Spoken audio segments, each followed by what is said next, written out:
Hello everyone, it's Sandy Peckinpah joining you live on this Wednesday afternoon. And you know what, let me just check this. There we go. Whoops. There we go. How are you? Cynthia's here. Yay. Here, let me get all attached here because I'm not quite attached. There we go. How are you? Everybody, yay, so glad you're here. And I know I was just talking to my sister, and I hope that she's going to be on the line today too. Kristen, welcome. So glad you're here. Yay. This is Other People's Wisdom Week. And I have been studying other people's wisdom because I felt like I needed to just dive into stuff that I wasn't typically reading, and I got some really great stuff. Like we talked about confidence yesterday, and we had a great conversation on that. And so today we're going to be talking about something that I love, and that is Tony Robbins' work. Now, he's so old school. He's been around forever. Judy, welcome. Yeah, Tony Robbins has been around forever. And you know why? Because he is consistently brilliant. He has adopted his own formula, and I call it a formula because it's an accumulation of years and years of his work and wisdom. And he has been putting it out there and changing lives for a really long time. So for those of you who are joining me, I am so glad you're here, Judy, Cynthia, Kristen. It's great to have you. Where's my sister? I was just talking to her. Sue, where are you? Oh, there you are. Sue, I was just talking to you. Where are you? I knew you'd be here. Sebring Sue, that's my sister. Or she comes on as Susan Flannery. I don't know if she has two accounts. Do you have two accounts, Sue? Maybe. But anyway, so this week is Other People's Wisdom Week. Today we're going to be talking about Tony Robbins and his theory of 6 basic human needs.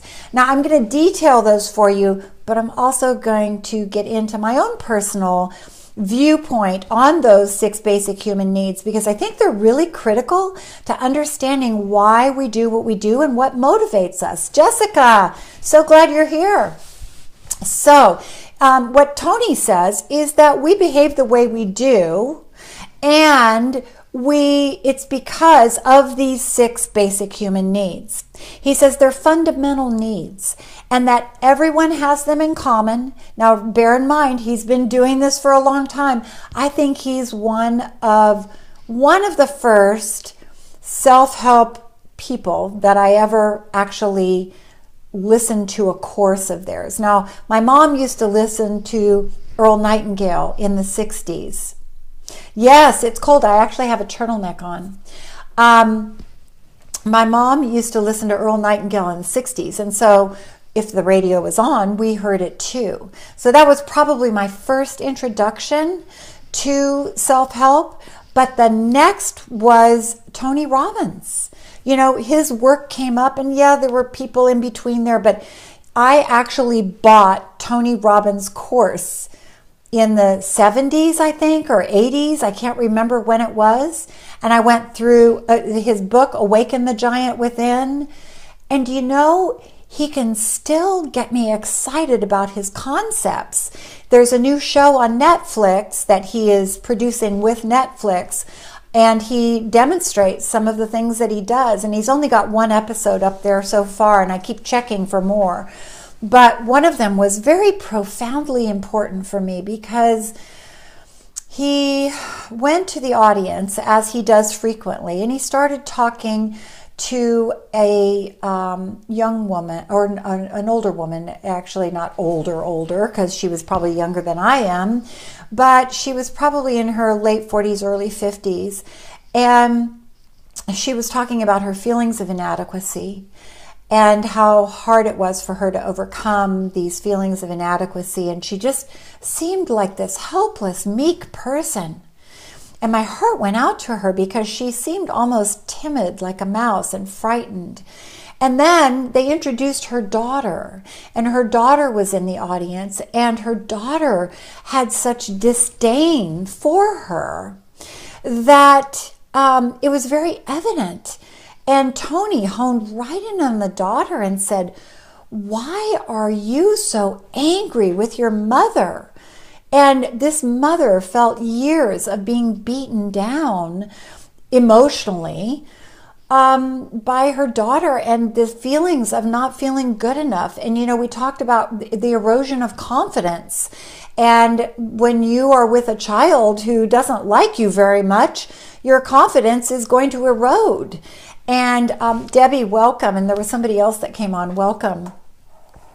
And so I watched this, and as Tony went on addressing this woman and her daughter, it suddenly came down. This makes me cry. It suddenly came down to the fact that this mother had lost a child, and she had never fully regained a sense of life after that. And her daughter was begging her for boundaries that her mother found impossible to give, because she had no energy, no spirit to be able to put out those boundaries and, tell her daughter, "No, you can't talk to me that way." But she let her daughter talk to her that way. And Tony got after the two. It's a hard experience, that day by day. Yes, and it was so transforming to watch Tony talk to these two women who were obviously in such incredible pain. And I'm telling you, if you haven't had a chance to watch this, please do, because I guarantee you people on this broadcast that have lost children know this feeling, is that you never want to be anything but wonderful and helpful and kind and loving to your children because you've lost one.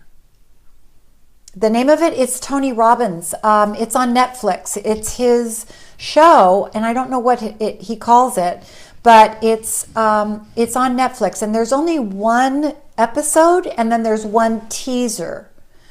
And I've actually watched it a couple times because I wanted to see the way he worked with this woman who was obviously still suffering the grief of having lost her child. And I know Deb knows what that feels like, and Jessica and my sister lost a nephew, and you see the chaos that caused in the mother-daughter relationship, because you're not Tony Robbins. Yeah, that's it. I'm not your guru. That's it. Thanks, Cynthia. Cynthia, you know what that feels like, and when you all of a sudden everything has changed because you've experienced loss, and so the world looks different, the world feels different, you treat people differently, you act differently. And what it came down to was that this woman was incapable of really fulfilling these 6 basic human needs in order to be an appropriate mother, one that could set boundaries, one that could help her daughter through life. And the daughter just resented her. Yes, so much pain. And so I urge you to watch it if you haven't watched it, because it really is good. But that led me to think about, during this week, Other People's Wisdom Week on Sandy Peckinpah's broadcast that all of you are so much a part of, he talks about the 6 basic human needs. That's sort of the basis of his form of coaching therapy. And he said that virtually everyone has these in common. The first one is certainty. We have a need and desire for certainty. And certainty means that we can avoid pain and gain pleasure. Those are our goals in having certainty, because we know how to avoid pain and we know how to gain pleasure. And so it's the basic need for comfort, basically, is certainty. The need to try to avoid stress, the need to create pleasure.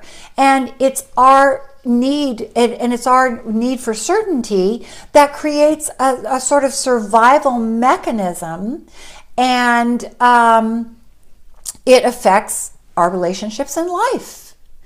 It's in our jobs, in our investments, in our relationships. It's the highest need, which is the need for certainty, avoiding pain, and gravitating toward pleasure. It's about not taking risk, to veer away from those things. And people pursue a certain amount of control in order to stay in the need for certainty. And people can become control freaks in order to maintain that circle of certainty. And other people will adopt like a real acute sense of honoring their faith and practicing faith, or patterns or rituals. Now, for me, certainty is that in the morning, the first thing I do is what, Cynthia? I fix my cappuccino. Cynthia and I are both coffee lovers. And so every morning, I swear to you that if I'm low on coffee, I'm in a panic. I will go out at midnight to find a grocery store if I am out of coffee.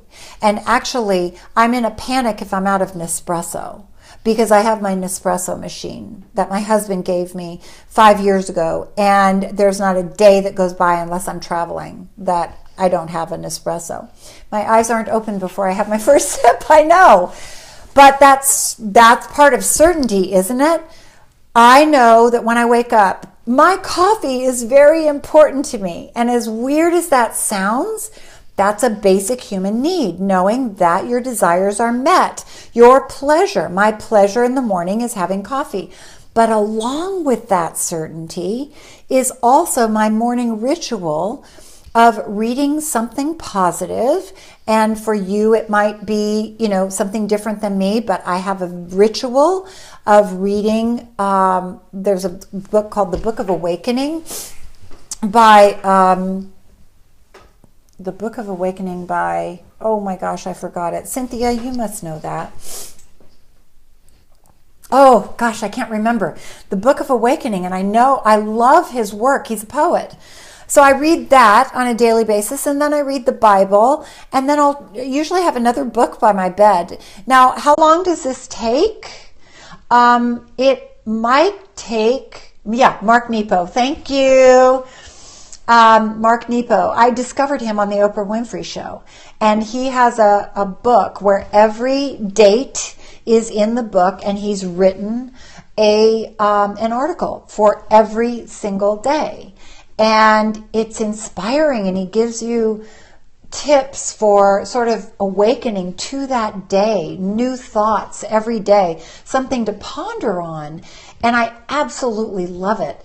So I've read that book every day for 5 years. And then I have a couple of other daily books that I read. But how long does this take me? Probably 25 minutes. I could even shorten it if I want to. But people that say, oh, I don't have time, that's not true. I could do 10 minutes of my ritual. As long as my coffee is made, if I set a timer and my coffee is made and I can go upstairs, get back in my bed and do my morning ritual, I can do it in 10 minutes. And I know that it meets my need for certainty in the morning, that I'm going to start my day by refreshing my spirit, and it meets that need. Audiobooks are made for people who don't have time. No excuses, exactly, Cynthia. Get an audiobook. Pop that thing in on the way to the work. So for me, patterns and rituals meet that need for certainty. It might be exercise for you. Exercise is also a pattern for me, although I struggle with it, but I know that I have to do it. Kindle Unlimited. I haven't joined Kindle Unlimited. I was thinking about it, but the problem I have is that where I live, I'm only 5 minutes from my office. And so where I live and my job, I'm in and out of cars. So I don't get to have a long period of time where I'm in a car to play it. I know, isn't that crazy? But I'm such a reader, you know, I like to highlight and write in books, and so I don't listen to books as much as I read books. Nespresso, cappuccino. So for a walk and while gardening. Oh, beautiful, beautiful idea. So number 2, besides certainty, which is, you like routines too. Great, Judy. That's great. So number 2 in the 6 basic needs, let me read this. Oh, you listen and then buy the great ones for a second read through with Post-its. Yes, that's right. That's a good idea. That's a good idea. So number 2 of the 6 basic human needs, he says, uncertainty or variety. Wow. So if certainty is one of the 6 basic human needs, uncertainty is too? Wow. It keeps your shelf clutter down. I know. I just recently went through my books and gave a bunch away. It's so hard for me to give away books. Wow. You know, they're like pieces of my soul. I spent a lot of time with those books, and it's so hard to pull them off the shelf. But, you know, since we did that session last January on clearing out the clutter, I started giving some books away. It's really hard. I know, books are our friends. It was really hard, but I started thinking, gosh, you know, somebody else will really enjoy this book. And you know what they're going to find funny probably is all the books that are underlined. And so if you go down to where I donated them, they probably all have, people say, oh, this is Sandy Peckinpah's book. Can't sell them because we wouldn't sell our friends, but we sure can share them. Yeah, that's a good way to look at it. I don't sell my books. I give them. So why is, if number 1 basic human need is certainty, why is uncertainty also a human need? Doesn't that seem conflicting? I don't like schedules, but being free to choose. You don't have a need for ritual in your life? I don't know that it feels like a schedule. I feel like it's honoring my day. It's honoring. Yeah. Oh, okay, good. Books are part of our souls. It's so true, Deb. Why is uncertainty a basic human need? It's the need for the unknown. It keeps us growing. It keeps us changing. It keeps us stimulated. It makes us feel alive and engaged. I mean, that's why we travel. We want to see something new. We want to see new cultures. We want to see new sights, you know, eat new food, try new things. Brene Brown, though, says in her book, Rising Strong, that uncertainty can be tricky, too, because it can also be a need to look for problems. And it might be a need that looks like problems. So uncertainty can be uncomfortable, and it can stop us from really owning our own stories, you know, from really flourishing as a person, because we start to feel like maybe exploring uncertainty elevates our problems in a big way. And so she says, Brene Brown says, there can be fear in the uncertain. And I remember when my son died, the need for certainty was so strong. Ritual certainty, things I would say, things I would do became more of a pattern than ever before. And it infringed upon my need for variety. So it wasn't as easy to seek that second human need, uncertainty. Retirement is challenging, no schedules. Yes. There's a whole book on retirement by Julie Cameron. Have you read it? It's really good. Julie Cameron's newest book. It's just exactly that. Look for it on Amazon. I have it. Let me see if I have it here. No, I don't. It's upstairs in my bedroom, right next to my bed. It's one of the books I read now. I'm reading that, and I just got a couple of other books from Amazon on my doorstep today, so I'm so excited. I've got more books. But Julie Cameron, who wrote The Artist's Way, wrote this book, and it's for exactly that. Judy, you start to look at retirement as not the end, not an ending of your life or life patterns, but a beginning of finally doing some of those things that maybe you put aside a long time ago, or awakening things you never even dreamed of because suddenly you're not reporting in a certain way. You made a new career, exactly. My husband was telling me about his friend that retired at 62. And I was thinking, wow, I can't imagine.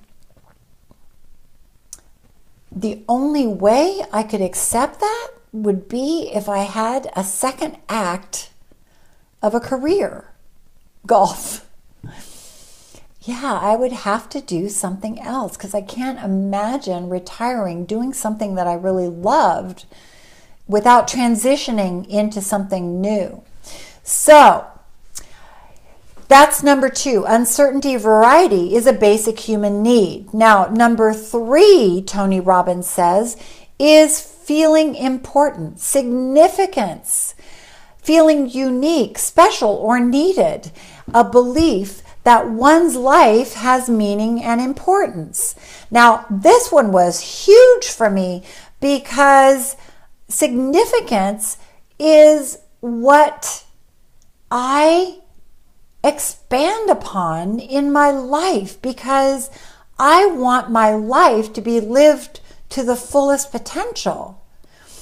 And that is significant for me, and that is seeking significance, that somehow I've made a difference in someone's life. But guess what? Significance can also be a negative. You can get significant by spending time on your problems or having bigger problems than anybody else. Don't you know people who say, oh, I'd really like to travel like you, but I don't have the money, or, oh, I really wish that I could do that, but I don't have the time. I work so hard. So they make their problems significant, which makes them feel significant. I have a friend who talks about being broke constantly. And the thing about that is, the more you say that word, the more it becomes real. It's true. And it's constant. It is constant with her. And I think, how in the world? I don't want to live with that mindset. I want to remain optimistic my whole life and feel just like money rolls in and it rolls out. It's the cycles in life. And it's okay when it rolls out because it's going to roll back in as long as you keep maintaining your quality of life and living your life to the fullest potential. Spending a lot of money can make you feel significant. Aren't there people that you know who have to have the newest car, the latest equipment, the latest TV, the best and newest iPhone? I'm guilty. And so, you can spend a lot of money on trying to go after significance.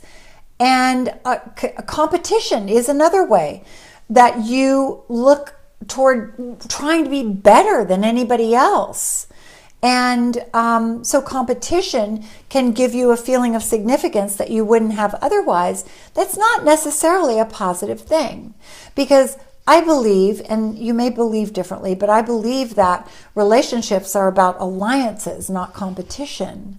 And so for me, competing doesn't always feel good. And it's so funny. I hope my boss isn't watching, because there's this board where you put your sales and stuff on this board, and I just don't even put them up there because I think, well, I don't need to show what I've done this week or what houses are in escrow or anything like that. So I just don't put them on the board.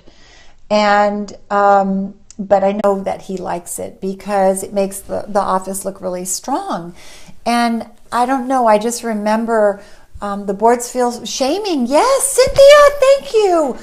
And what happened is I avoid them too. I do put my listings on a board because that way agents in the office can go and look and say, oh, I see, there's a 4-bedroom. I might have a buyer for that. But when it actually goes into escrow, I don't do that because I remember when the crash hit, and I remember feeling so bad when I didn't have anything to put on the board. And then I remember how I felt when I saw other people that were going strong with bank properties listing their stuff, and I felt less than, and I felt like, what am I in competition with? And so, yeah, that's when I started not putting stuff on the board because I thought, it didn't feel right for me. It might be great for other people, and that's okay. But it wasn't right for me. So anyway, that's a way of feeling significant is when for me, I didn't feel the need to put my significance, my sales on the board for the world to see. I had a feeling of struggling with significance because so much of my significance was based in my children that when they stopped needing me so much, I had to find new ways to fill that need. And so that can be a life-changing transition for those of you who are moms. You know what this is, that suddenly when there's an empty nest, it's a huge empty nest syndrome. That's why they gave it a syndrome name, because women who have been moms their whole life suddenly feel like, oh, now what? I raised 3 children and a bonus child by taking one in when he was 12, and suddenly at 18 they were gone. It was hard for me. I was used to coming home and cooking and enjoying my time with them and, organizing, helping them get started on their homework. And, it just changed things. Oh, look who's here. Ate Fry, where have you been? You're back. I'm so glad. I've missed you a couple of days. It's cold today, so I had this warm cappuccino waiting for me when I got home. Yum. 5 o'clock, always missed me. Great to be here. Oh, good. I'm so glad you're here. But we're already on, what number are we on, folks? Oh, we're just starting number 4. We're talking about the 6 basic human needs that Tony Robbins talks about, because I don't know if you were on Monday, but this week is Other People's Wisdom Week by Sandy Peckinpah. And that means, I believe this is, that's from Tony Robbins. Other People's Wisdom Week by Sandy Peckinpah, because I decided I wanted to start researching other people's blogs and, their theories and all of the things that make them as good at what they do as they are. And Tony Robbins was one of those I wanted to study this week. So the 6, I'm going over those with our own personal side to it. So everybody's been contributing. So we're on number 4, connection and love. I love something Tony Robbins talks about called the Dickens process. The Dickens process. I'm going to have to write that down and look it up. The Dickens process. I don't know what that is. Check it out. Yeah, the Dickens process. Okay. I was just saying, Tony Robbins has been somebody I've been listening to since the 80s. I actually bought his series of, oh my gosh, were they 8-track tapes? Oh my God. I think they were. Were they 8-track tapes? They might have been.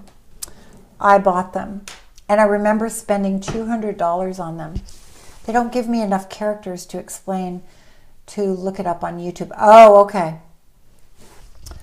I think, it was $200, and I remember thinking, oh, I'm going to invest in this. But at the time, it seemed like a lot of money. And people and the self-help industry and personal development industry was sort of new. And at the time, I felt very bold doing this. And I was so glad I did. I listened to it in the car. You know, it was really enlightening. And it was in many ways the biggest introduction to self-help other than my mom listening to Earl Nightingale. All right, number 4, connection, love. We have a need for connection and love. Even after 30 years, he's still the most well-known. Isn't that true? I love that you have all those facts. Thank you. Connection and love. What is that basic human need? It's a strong feeling of closeness or union with someone. We are pack animals. We are not meant to be alone. And I'm not saying that you have to have a partner or a mate in life, but I'm saying that if you don't, you need to surround yourself with people who can fill this basic human need, connection and love. Maybe it's a sister, maybe it's a parent who's still living, maybe it's a best friend, maybe it's a church group. Something or someone needs to be in your life, or even a pet. Yes. When you don't have love and connection, what do? You try and fill it with other things. And things like what Tony Robbins talks about, like money or power or staying in a bad relationship because it feels better than nothing. You're filling a need. And I'm not saying there's anything wrong with money. There's nothing wrong with money. But it's where you put it in perspective. Cookies! That's why kids often have imaginary friends. Yeah, that's a good point. My son Garrett had imaginary friends until Trevor was born, and then Trevor became his friend. So cute.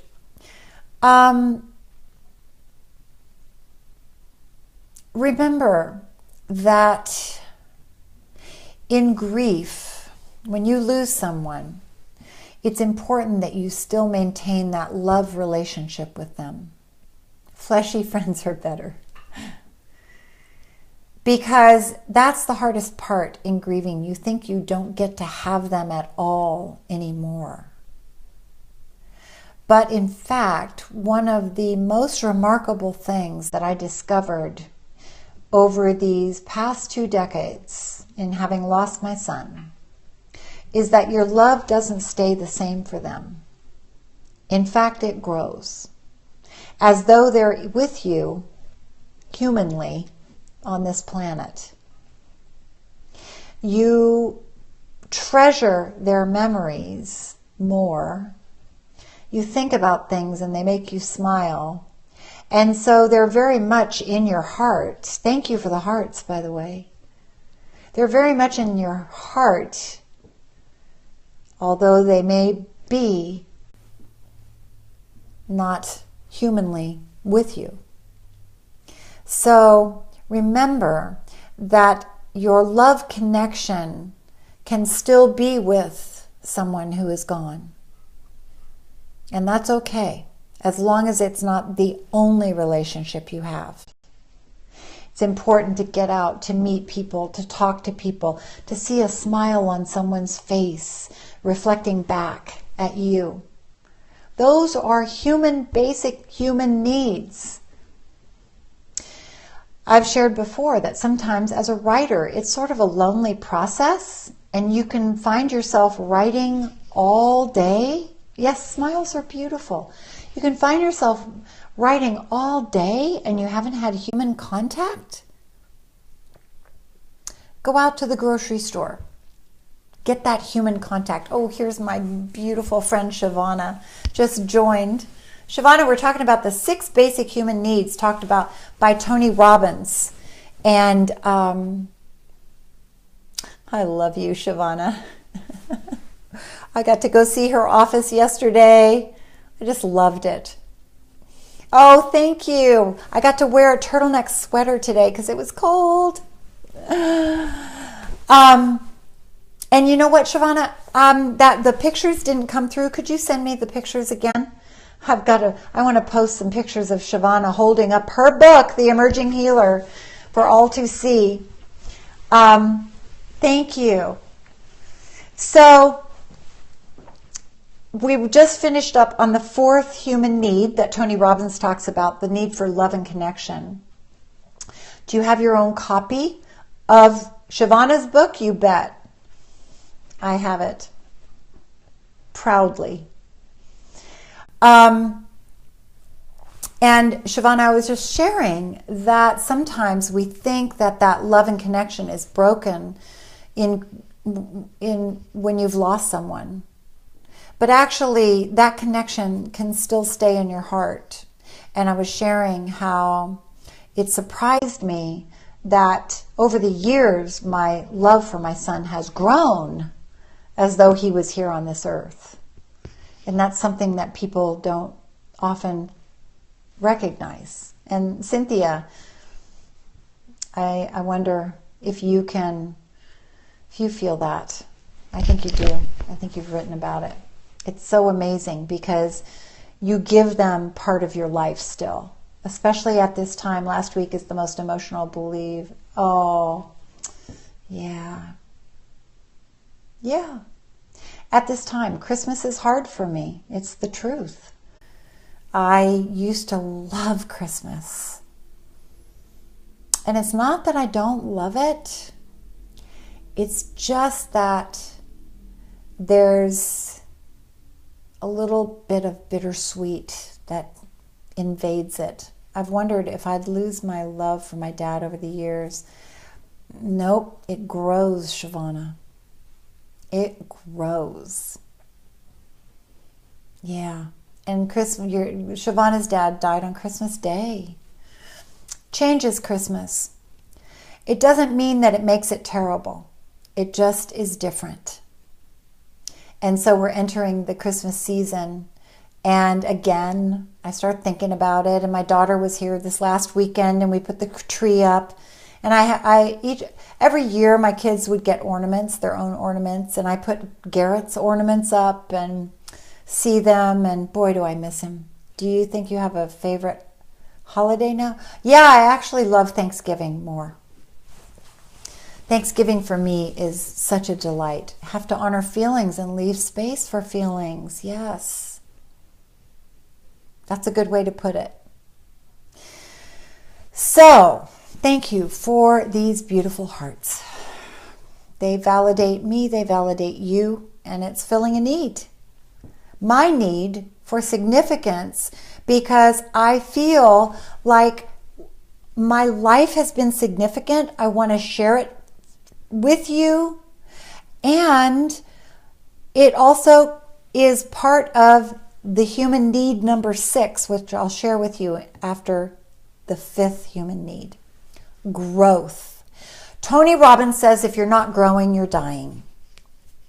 If you're not growing, you are dying. It's an expansion of capacity of you as a human being. And I always say, you're not allowed to stay small. Everything multiplies and expands. If you stayed small, you would never have any more knowledge in your life than you have now. But you can't help but learn something new every single day in this world, in any world. You could be alone on a mountaintop and you'd still learn something new about the day because life keeps giving you new input. Sometimes I feel as though all the opportunity existed in the past. Oh, really? Wow. You too. Wow. You hear people say all the time, the past was the better times. I think we look longingly on the past because if there was a time that was really beautiful in the past, you tend to hold on to that as though it's the best it's ever going to be. And at that moment, it may have felt like it, but you're a different human being now. You're a different person. I can think of lots of things in my past that I thought were the highlights of my life. life can't get any better than this. I write about it in my book. Oh, life's never going to get any better than this. But things have happened that have made it better. The day I got to walk my daughter down the aisle this year, I was thinking that day, life will never get any better than this. I'm walking my daughter down the aisle. I don't know a lot of moms that get to do that because usually it's the father. Better than meeting the Beatles, yes. That day, I thought life can't get any better than this. I met a Beatle. But it did. It kept getting better and better. And does life take you down sometimes? You bet. I thought I'd never be happy again the day that Garrett died. But I am. I've found it. I've found happiness. And you never could have told me that I would. Because you're not meant to stay the same. You continue growing in life. Your mind, your heart, that's what I mean, Shavana. Your heart continues to grow, so your capacity to love your Father grows. Especially if you dive into your life and look at your timeline like many of us on this broadcast have done. Through the process of writing our books, we dove into our timeline and discovered new and significant moments of those people being in our lives that we didn't notice at the time. And now they're even more significant. So, yeah, it's such an amazing process. So Tony Robbins believes the reason we grow is so we have something of value to give. Oh, are you? Oh, did I? Oh, no. Oh, dear. Heal, my dear. Tony Robbins says he believes the reason we grow is so we have something of value to give. My writers are growing. The writers I'm working with right now and who I've worked with in the past are growing by the very nature of having explored their past life and all of the significance that it has given them. I'm telling you, it's one of the greatest tools that you have is your own life. But looking at it on a piece of paper and saying, wow, look where I am today after all of this happened. I did it last night with Christy. I don't know if you're on this broadcast, Christy, but we went through her timeline. It took us an hour and a half, I think. Wow. I cannot wait for her book to be completed. I am too, Shavana. I am proud of Christy. She's already written 2 chapters and she just started with me. But she has done every bit of homework. Every bit of it. And she fleshed out her timeline and we went over it and we were laughing, we were crying, and things popped up that I think both of us went, wow, that has to be part of the book. And it's awakening. Samantha is also super excited. Great. I'm talking to her on Friday. You know, and so for those of you who want to join me, we're doing it. We can do it on Skype, on Zoom, on the internet, or in person if you live near me. And I'm telling you, it's transforming.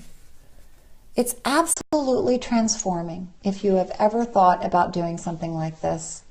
And here's the website, bit.ly/Emerging Writer Mastermind. It's a 9-week program. And if you want to continue, you can. And there, you know, I also have the option of doing a one-time session that's like an intensive for several hours. There's also that option where we can really dive into some materials that can get you started in a big way. And I know people get really excited about that because sometimes I've just spent 4 or 5 hours with people and wow, they're on their way. So read about it on my on this page, bit.ly/emerging writer mastermind. Anyway, amazing things come up when you start looking at your timeline and when you start diving into writing a book. Why? Because all of a sudden, not just looking at the incident or saying, oh yeah, I moved from Virginia to California when I was in 4th grade. Guess what? There's a whole slew of emotions attached to that. I got to tell you, it is amazing what you'll discover about you. I told Christy when she left last night, expect a lot of dreams, expect a lot of memories to come up in the next couple of days that you wouldn't have remembered otherwise. And these are going to be significant in your book, in your life story. Hugely significant. So that's what I love doing, is helping people discover that. All right. So Tony Robbins says, number 5 is growth. Keep learning, keep educating yourself, keep taking seminars, keep taking classes, keep reading, learning from others, opening your mind to new things. That's growth, because life is about expansion. Number 6, and this is the last of human needs. We've gone really late tonight. It's 5:45. The last of these needs is contribution. And that's where I was saying that number 4 led into this one.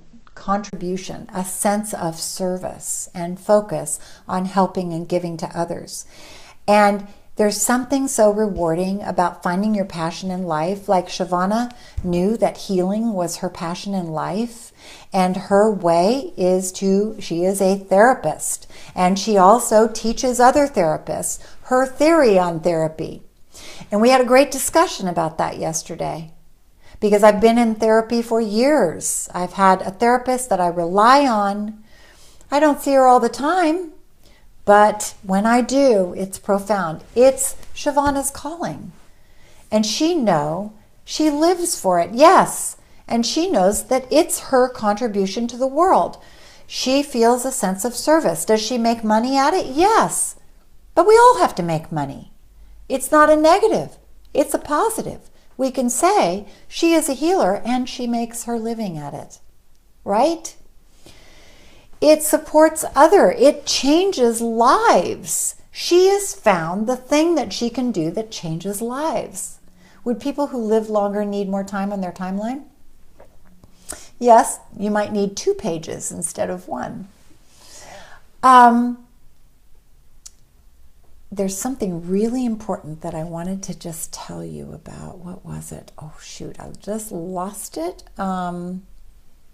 Supporting and giving to others. Writing.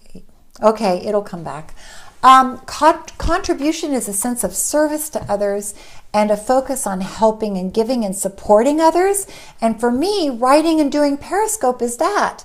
And coaching other writers. And giving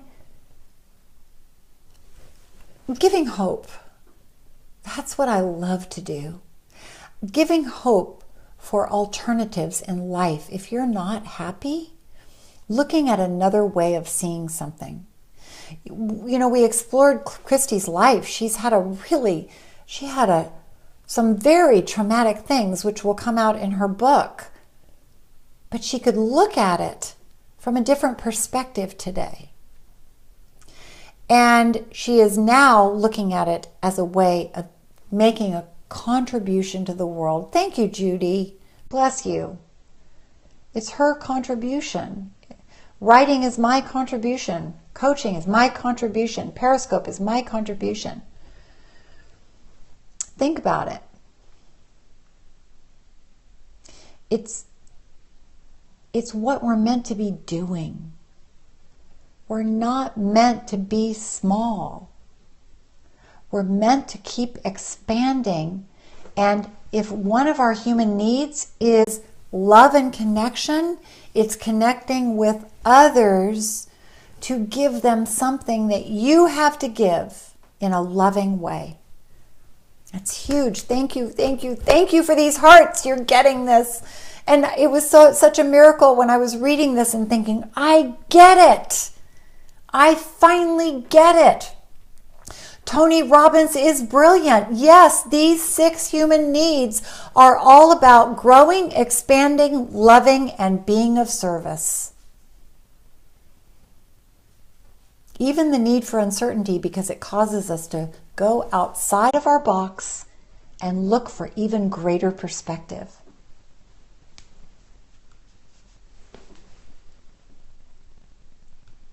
It's a beautiful thing. So he says to think about those 6 things and think about which of those needs do you tend to focus on the most? Wouldn't life be less interesting if we all had the answers? Oh my gosh, yes. Sometimes I think Tony Robbins has all the answers. He seems to figure these things out. Ask yourself, which of these needs do you tend to focus on or value the most?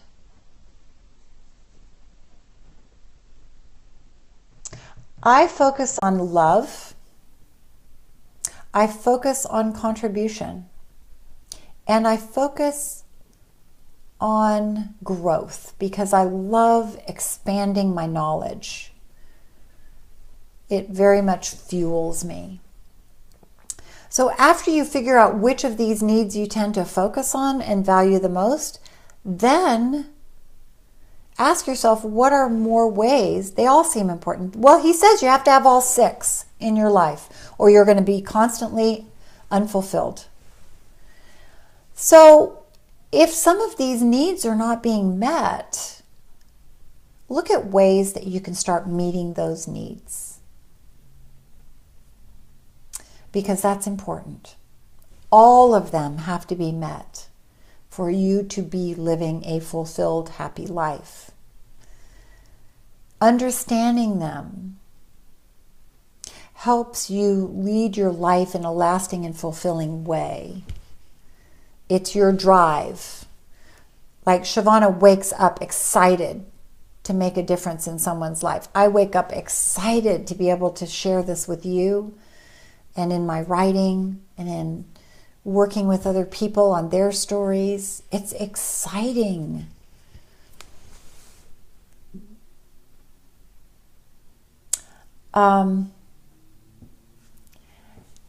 Ask yourself, when you look at those 6 needs, if there's a way that you can apply each one of them in a passionate, more fulfilling way.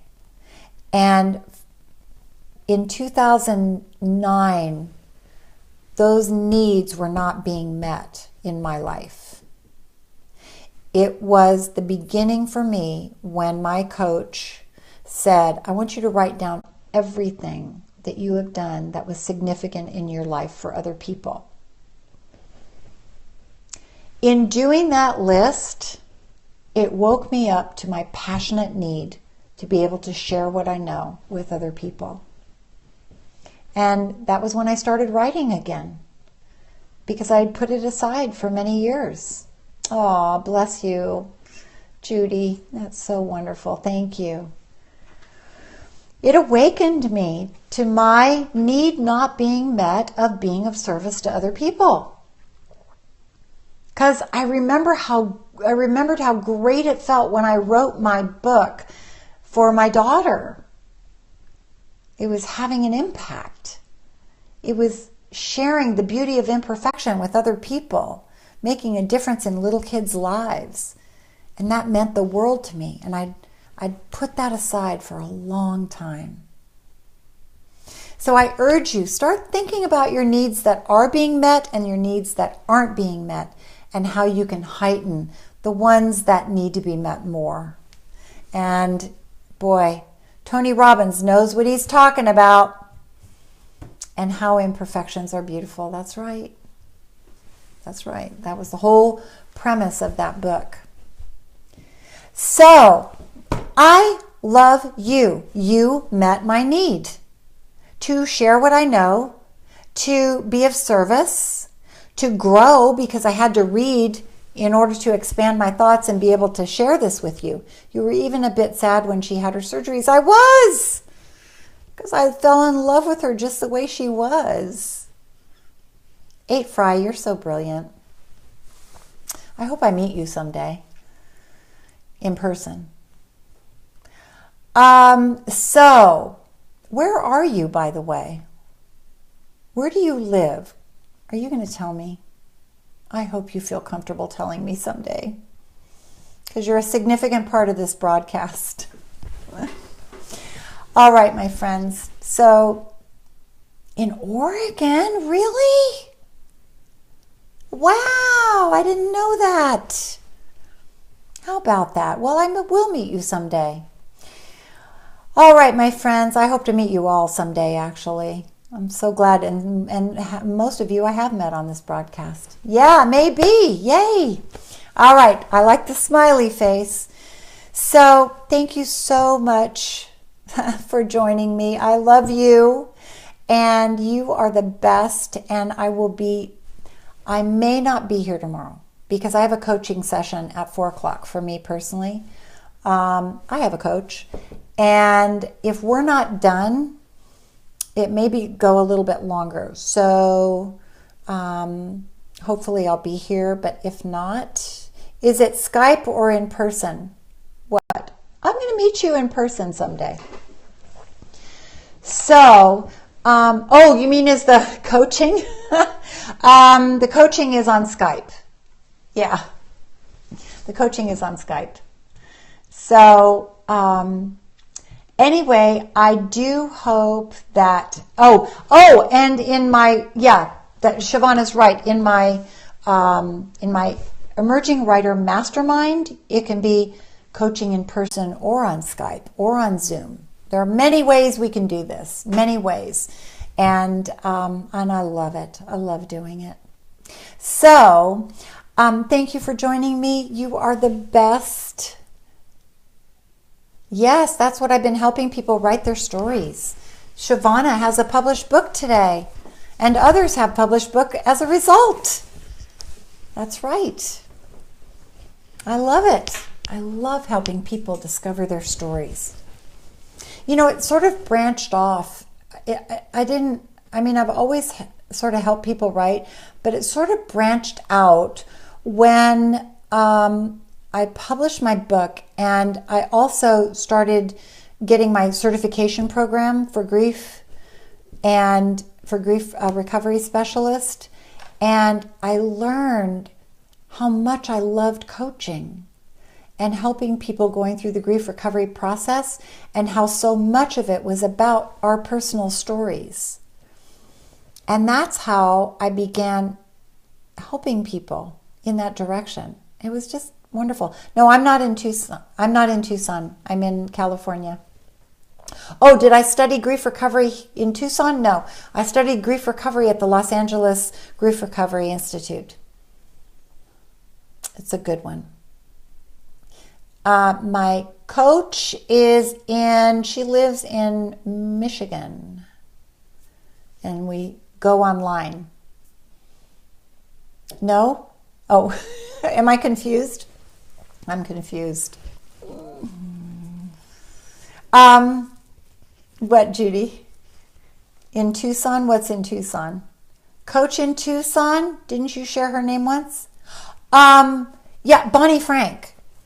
Yeah, she's sort of a business coach, and she helps me technically with technical stuff that I need to know about being online. It helps me in many areas. So, and our session, I think, is tomorrow at 4, and sometimes it runs late, so I'm not sure about tomorrow. Any other questions? I'm here. You know, I should just have a question and answer session sometime. Let you ask questions. I love answering questions. Would you coach in Tucson? Oh, sure, I can coach in Tucson, because I can do it if I'm not in Tucson. I can, blue is my favorite color. If I'm not in Tucson, I can always do it over the internet. But I can't do grief recovery on the internet or on the phone. That has to be in person. because grief recovery is very specific, and that's one of the, right now, that's one of the policies that I have to follow as part of the Grief Recovery Institute, that I do not coach grief recovery online, because people need, more than any other time, that, yes, tactile connection. And that is one of the things that we as grief recovery specialists have to honor with the Institute. That right now their program is not approved for online, it's only approved for in-person. So, any other questions? No? All right, my friends, you've been great today. What's the last book you read? Oh, the last book I read, let me see if it's right here. It's Tears and Something by Marianne Williamson. It's her new book. Bye, my beautiful friend. I love you, Shavana. And Kristen, thank you. I'm just concluding this broadcast. I hope you get a chance to go back and watch whatever you missed. Where's your next foreign travel destination? We are going to Cabo in a week. Cabo San Lucas, and we are going down there on a week from Thursday. So not tomorrow, but next Thursday. We go there every year at this time, and I absolutely love it. My husband's gonna fly into San Diego. We'll take off from San Diego, and we are on our annual trip. And I do so much writing when I'm in Cabo. I absolutely love it. It's a time to relax. I don't sit in the sun, by the way. I can't. I physically can't do the sun. Can you tell? I'm sure you can. Thank you for the hearts, my friends. Any other questions before I go? You've had some good ones. I should have a question and answer session. But it feels warm. Yes, it does. But it feels warm whether I'm in the sun or not. Oh, you guys are the best. Thanks. All right. You have a great night. Bye-bye.